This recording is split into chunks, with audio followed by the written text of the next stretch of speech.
Hello students, क्या आप तैयार हैं एक नया टॉपिक करने के लिए जो है रेस्पिरेशन इन एनिमल्स। पिछली वीडियो में हम पढ़ के आ चुके हैं एनाएरोबिक रेस्पिरेशन और एरोबिक रेस्पिरेशन के बारे में, और हमने देख लिया था कि प्लांट्स में रेस्पिरेशन कैसे होता है।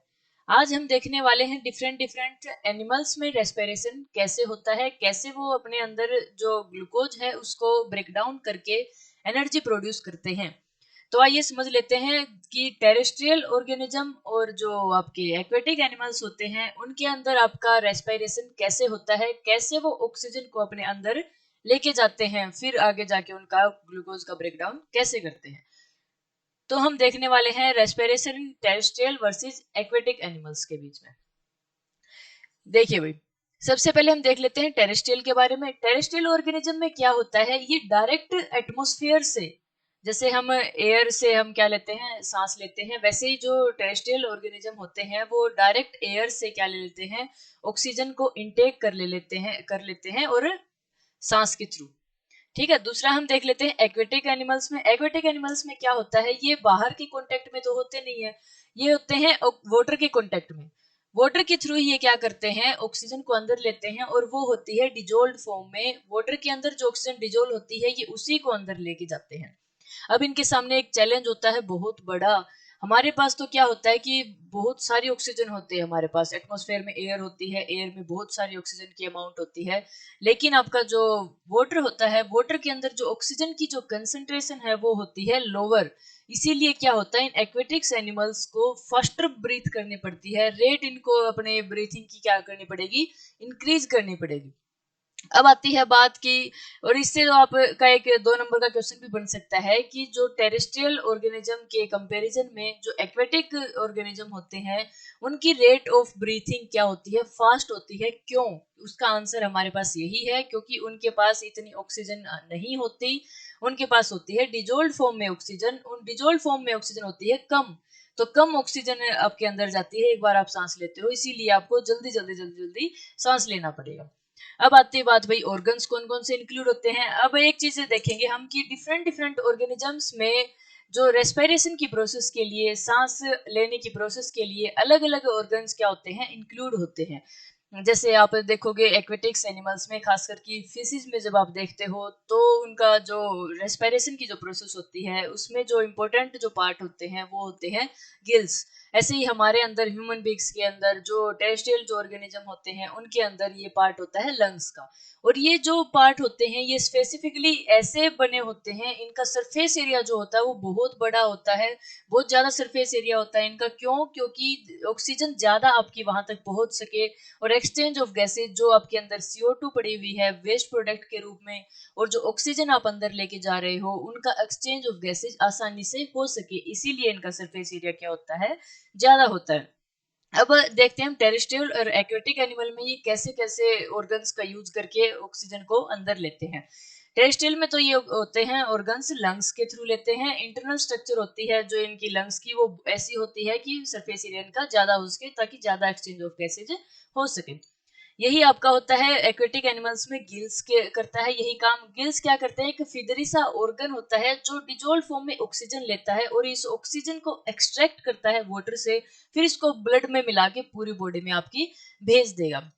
जैसे क्या होता है, फिश आपकी क्या लेंगी, सांस लेंगी, और सांस लेने के साथ साथ वो क्या करती है, वाटर लेंगी अंदर, वाटर को जल्दी जल्दी जल्दी जल्दी पीती हैं उस, क्योंकि उसके अंदर ही डिजोल्व होती है ऑक्सीजन हमारी, है ना। तो उस वाटर को क्या करेंगी, वो प्रेशर से गिल्स के पास भेज देंगे पीछे। अब गिल्स क्या करते हैं, उसमें से वाटर में से ऑक्सीजन को अलग निकाल लेंगे और जो बाकी बच गया वाटर उसको बाहर निकाल देंगे। इसी तरीके से फिर वो ऑक्सीजन पूरे ब्लड में मिक्स होके चली जाती है। आगे देख लेते हैं हम कि जो एक्वेटिक और जो टेरेस्ट्रियल ऑर्गेनिज्म होते हैं, जैसे कई कई एक्वेटिक ऑर्गेनिज्म भी ऐसे होते हैं जिनमें लंग्स आपका रेस्पिरेशन सिस्टम के लिए यूज होता है। वो होते हैं आपके वेल्स हो गया, डॉल्फिन होगी। जैसे आपने देखा होगा डॉल्फिन बार बार थोड़े टाइम के बाद फिर बाहर आती है पानी से, फिर अंदर जाएंगी फिर बाहर आएंगी, ऐसे ही आपकी वेल्स मछली होती है। इनमें क्योंकि क्या होता है, इनको लंग्स के थ्रू तो भाई जो ऑक्सीजन आपके एटमॉस्फेयर में है वही अंदर जा सकती है, लंग्स के पास इतनी पावर नहीं है कि वो पानी आप पियोगे उसी में से ऑक्सीजन बाहर निकाल लेगा, नहीं, ऐसा नहीं है। लंग्स को तो भाई डायरेक्ट बड़ी पढ़ाई हमें ऑक्सीजन चाहिए ताकि वो डायरेक्ट हम अंदर ले सके एयर के थ्रू। इसीलिए क्या होता है, वेल्स और जो डॉल्फिन होती हैं उनको बार बार सरफेस पे आना पड़ता है ताकि एटमोस्फेयर से वो क्या ले सके, एयर के थ्रू ऑक्सीजन को अंदर ले सके। अब सीधी सी बात है कि टेरेस्ट्रियल जो ऑर्गेनिज्म होंगे उनमें क्या होगा, जो रेट ऑफ ब्रीथिंग है वो क्या होगी, कम होगी in comparison to aquatic animals. इससे आगे आ जाता है भाई एनिमल्स के बारे में हम पढ़ रहे हैं, ह्यूमन बींग्स भी तो एक एनिमल्स ही है ना। तो ह्यूमन बींग के लिए हम पढ़ लेते हैं हमारे अंदर ऑक्सीजन कैसे पहुंचती है और फिर वो ऑक्सीजन आगे जाके हमारे साथ क्या क्या कमाल करती है।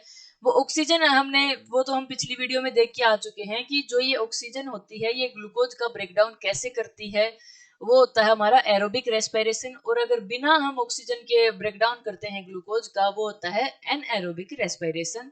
और अगर हम जब लैक ऑफ ऑक्सीजन में हम ऑक्सीजन का ग्लूकोज का क्या करते हैं, ब्रेकडाउन करते हैं, तो उसको हम क्या बोल देते हैं, वो भी एक किस्म से आपका एनएरोबिक रेस्पिरेशन का ही पार्ट है। उसमें आपका ये सारे आपके बाय प्रोडक्ट अगर बना के हमने दिखा दिए थे पिछली वीडियो में, और बाय प्रोडक्ट्स आपको याद रखने हैं, एग्जाम पॉइंट ऑफ व्यू से आपके बहुत इंपॉर्टेंट है वो चीजें। और अगर आपने वो वीडियो नहीं देखी है अभी तक तो आई बटन पे क्लिक करके आप वो वीडियो देखकर आ सकते हो। अब हम देख लेते हैं भाई हम सांस अंदर लेते कैसे हैं, लंग्स के थ्रू हमारा सांस अंदर ऑक्सीजन कैसे जाएगी, कैसे ऑक्सीजन का फिर आगे एक्सचेंज ऑफ गैसेज होगा, कैसे जो हमारे अंदर CO2 भरी पड़ी है सेलुलर एक्टिविटी की वजह से वो कैसे बाहर आती है, तो एक्सचेंज ऑफ गैसेज कैसे होता है इनडायरेक्टली, हम ये देख लेते हैं। तो रेस्पिरेशन के लिए आपके डिफरेंट डिफरेंट जो ऑर्गन है वो आपके लिए बहुत इंपॉर्टेंट होते हैं। जैसे स्टार्टिंग में हम क्या करते हैं, नोज से हम सांस अंदर लेके जाते हैं, तो यहाँ पे आपके होते हैं नोस्ट्रिल्स।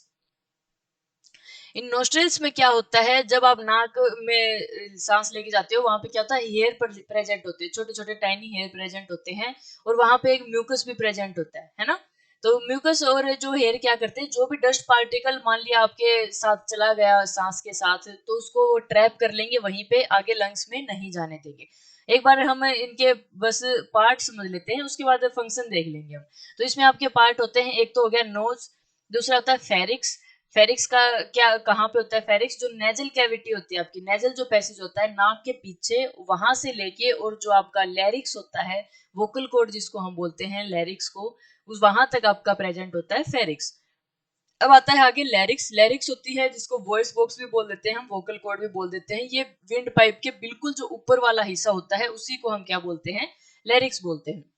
फिर आता है आपका ट्रैकिया। ट्रैकिया होती है विंड पाइप, ठीक है। आगे होता है ब्रोंकाई, लंग्स और एल्वेलाई। इनको हम एक एक करके देख लेते हैं, स्ट्रक्चर जब देखेंगे तभी हमें डायग्राम से ही समझ में आएंगी ये सारी चीजें।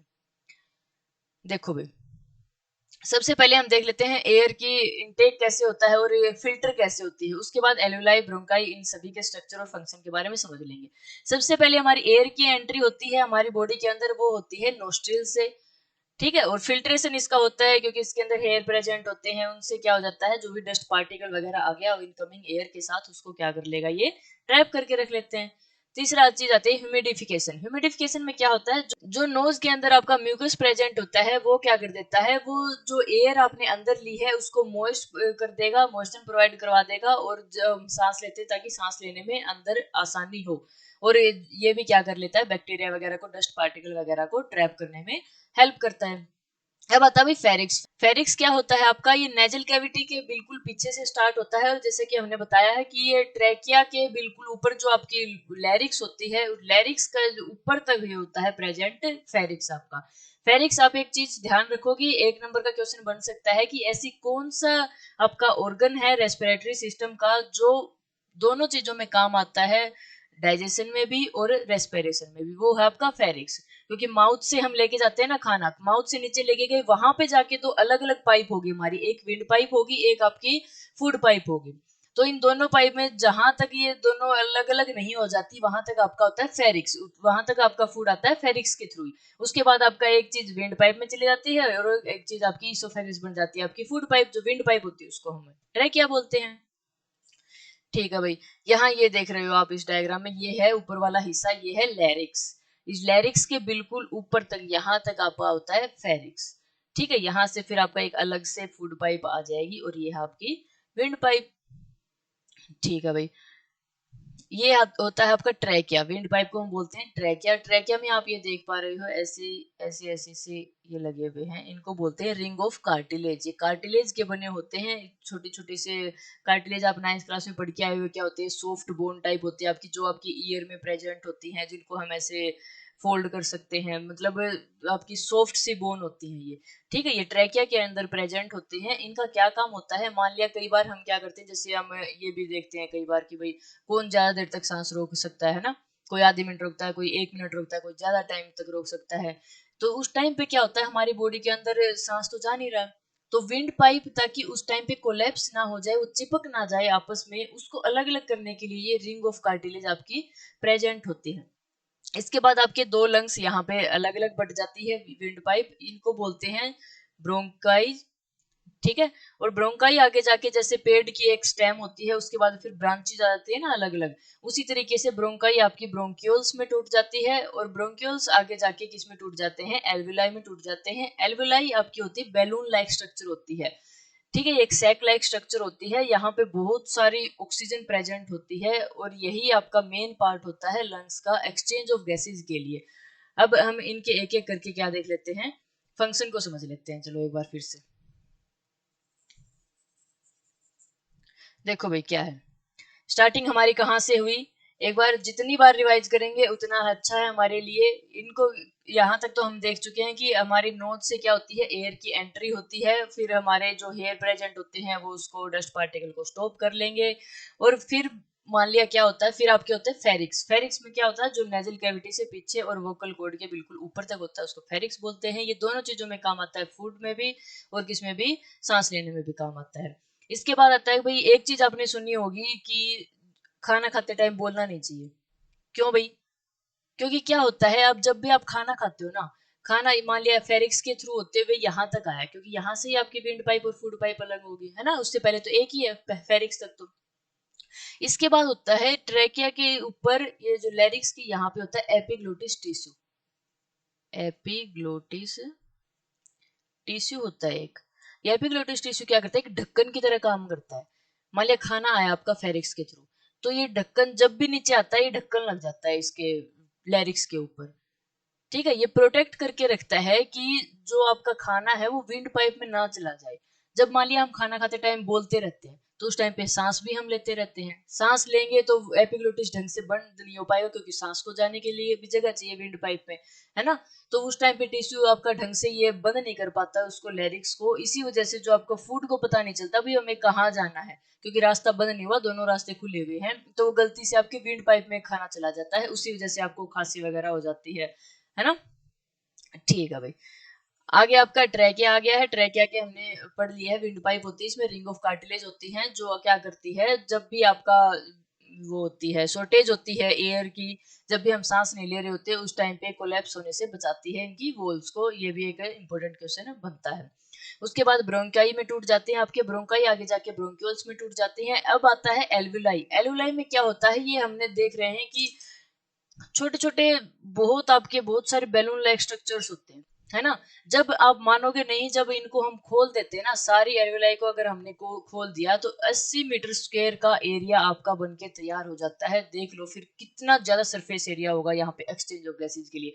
सारी जो आपकी वो होती है, जैसे ये होती है एल्वेलाई, सारी आपकी जितनी भी ऑक्सीजन आती है लास्ट में आके एल्वेलाई में यहाँ पे इकट्ठा हो जाती है।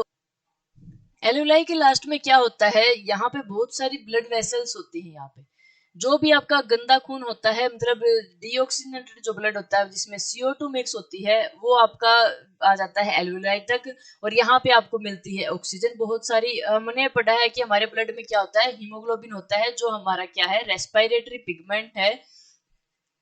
रेस्पिरेटरी पिगमेंट है ये क्या करता है, इसको हीमोग्लोबिन को क्या होता है, ऑक्सीजन से बहुत ज्यादा लगाव होता है ना। अब देखेंगे, वो हम सर्कुलेटरी सिस्टम में पढ़ रहे थे ना, ऑक्सीजन से बहुत लगाव होता है। अब देखते हैं वो क्या काम करता है।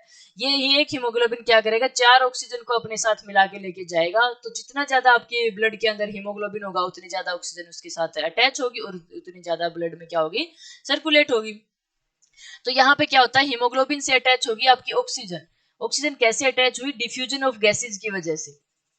डिफ्यूजन आपकी क्या था, यहाँ पे एल्यूलाई में ऑक्सीजन बहुत ज्यादा थी और इसमें ब्लड जो आपका है यहाँ पे उसमें क्या थी, ऑक्सीजन की अमाउंट कम थी।